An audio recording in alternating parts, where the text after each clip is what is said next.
When I was a kid, I dreaded going home from school.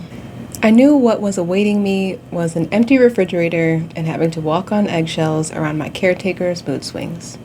I wished so badly that I could sleep at school, so now I'm planting the idea for a small school dormitory that's supervised by separate staff and can only be accessible through the school counselor's approval. Hi, my name is Cheyenne. After 7 years of teaching in high schools across America, I used my experience to found Peoplin, an independent research hub sharing evidence-based goals and resources covering everything from childhood experiences to disaster readiness. Being a part of this community means you don't have to start from scratch. Just pick the goal that resonates with you. Research at Peoplin is grounded by 9 pillars, and this video is one of 7 exploring pillar number 4. No one misses a meal or sleeps unsafe.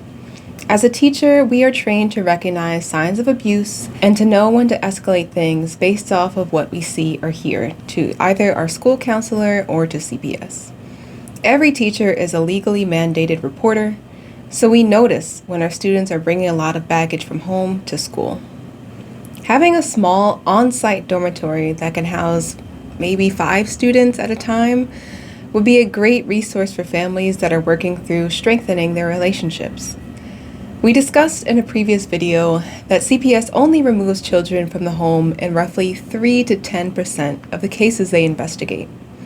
Dormitories would help address that gray area, where the family's still working through improving their relationship, their communication skills, but sometimes the kids and the heads of household could use a break for a night or two. And of course, this would be a huge relief for students who struggle silently through homelessness. According to the Department of Housing and Urban Development, 29% of people experiencing homelessness do so as a family with at least one child under the age of 18. In addition, fear of foster care or of police leads children to sleep in unsafe conditions on the street, in parks, or in unsupervised shelters. In order to make sure kids have proper support and that the dorm is used appropriately, access could only be approved by a school counselor, and it would be monitored by 2 adults who would sleep in a separate room. That way a child is never left alone one-on-one with an adult. Schools could allocate unused space in or near their building for bunk beds and appropriate access to bathrooms and showers. Donors can provide clean bedding and hygiene products, and wages for on-call male and female overnight dorm supervisors, as well as professional cleaners, could be secured through grants. Would you confront the zoning laws that prevent schools from building safe sleeping spaces for their students to make this idea come to life? Do you know any programs that already provide havens for families facing houselessness? Leave a comment so we can share and spread awareness.